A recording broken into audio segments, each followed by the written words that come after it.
இனிய காலை வணக்கம். தகவல் களம் பாகம் 51 சுவிஸிலிருந்து பவானி மூர்த்தி. போதுமான தூக்கமின்மை புற்றுநோயை தோற்றுவிக்கலாம். தூக்கமின்மை தொடர்பாக மனிதர்களிடம் காணப்படும் ஒட்டுமொத்த அலட்சிய போக்கு மிகப்பெரிய அளவில் மனிதர்களின் ஆரோக்கியத்தை பாதிக்கும் ஆபத்தாக உருவெடுத்திருப்பதாக சர்வதேச மருத்துவ விஞ்ஞானிகள் கூட்டாக எச்சரித்திருக்கிறார்கள்.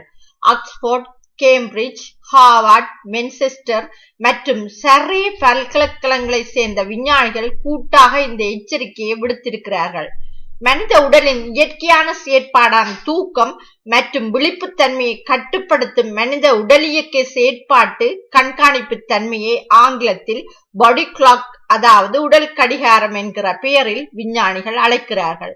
கண்ணுக்கு தெரியாத ஆனால் மனித உடலின் அடிப்படை தேவையான தூக்கம் மற்றும் விழிப்புத்தன்மையை கட்டுப்படுத்தும் இந்த மனித உடல் கடிகாரம் என்பது சுமார் 400 கோடி ஆண்டுகளாக படிப்படியாக உருவான ஒன்று என்கிறார்கள் விஞ்ஞானிகள்.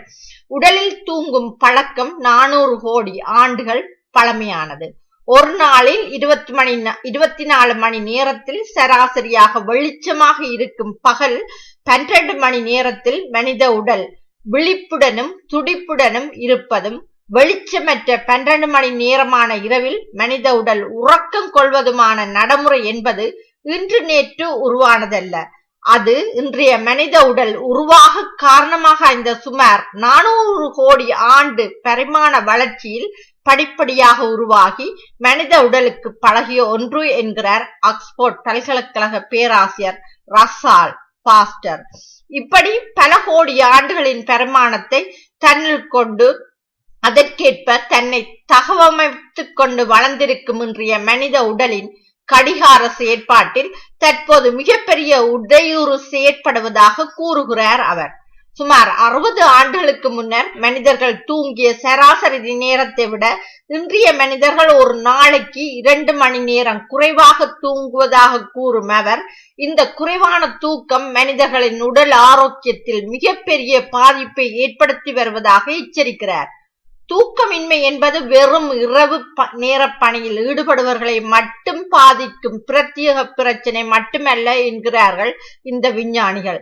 இன்றைய நிலையில் இது ஒட்டு மொத்தமாக மனிதர்கள் அனைவரையும் பாதிக்கிறது என்றும் தொழில்நுட்பம் இதில் முக்கிய காரணியாக இருப்பதாகவும் சுட்டிக்காட்டுகிறார்கள் அவர்கள். வெளிச்சம் தூக்கத்தின் எதிரி.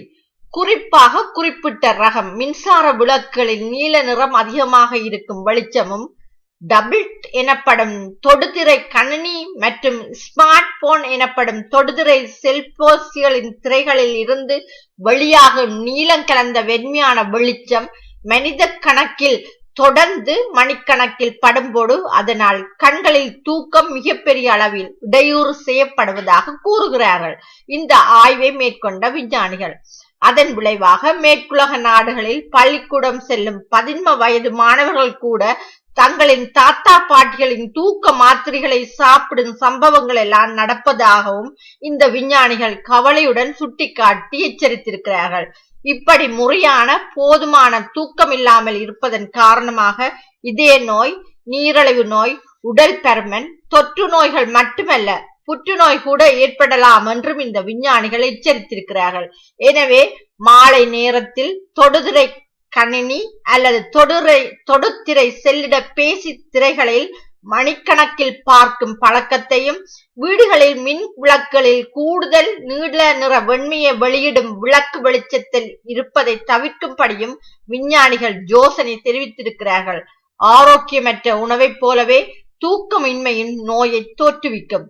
அதிகப்படியான சர்க்கரை, கொழுப்பு சத்து மற்றும் உப்பு போன்ற குறிப்பிட்ட சில உணவுகளை அளவுக்கு அதிகமாக சாப்பிட்டால் அதன் காரணமாக மோசமான நோய்கள் உருவாகும் என்பது எந்த அளவுக்கு எளிமையான மருத்துவ அறிவியல் உண்மையோ அதே அளவுக்கு எளிமையான மருத்துவ அறிவியல் உண்மை என்பது போதுமான தூக்கமின்மையால் உங்களின் உடலின் ஆரோக்கியம் மாற்றியமைக்க முடியாத அளவுக்கு மோசமான பாதிப்புகளை ஏற்படுத்தும் என்பதும் என்று விஞ்ஞானிகள் வலியுறுத்துகிறார்கள். தூக்க இன்மையின் மோசமான பாதிப்புகள் உடனடியாக உடலுக்கு உங்களுக்கு உரைக்காது என்பதால் தற்காலத்தில் மனிதர்கள் தூக்கமின்மை என்கிற பிரச்சனையை பெரிதாக எடுத்துக்கொள்வதில்லை என்றும் இந்த விஞ்ஞானிகள் சுட்டிக்காட்டுகிறார்கள். தூக்கமின்மை தொடர்பான மனிதர்களின் இந்த ஆணவமிக்க அலட்சிய போக்கு மாற வேண்டும் என்றும் அவர்கள் வலியுறுத்தி இருக்கிறார்கள். இந்த விஞ்ஞானிகளின் எச்சரிக்கை இந்தியா உள்ளிட்ட தெற்காசிய நாடுகளுக்கும் பொருந்தும் என்கிறார். தூக்கமின்மை தொடர்பான மருத்துவ பிரச்சனைகளை குறித்து தொடர்ந்து எச்சரித்து வரும் சென்னையைச் சேர்ந்த நரம்பியல் மருத்துவர் லக்ஷ்மி நரசிம்மன் தமது அனுபவத்தில் அடிப்படையில் சொல்வதானால் சென்னையில் சுமார் 30% இளம் தலைமுறையினர் ஏதோ ஒரு விதத்தில் தூக்கமின்மையால் வரும் பாதிப்புகளுக்கு உள்ளாக்கி இருக்கிறார்கள் என்று தெரிவித்தார் அவர். நம்முடைய மகிழ்ச்சியான வாழ்வுக்கு தூக்கமும் ஒரு மருந்தாகும். நன்றி, வணக்கம்.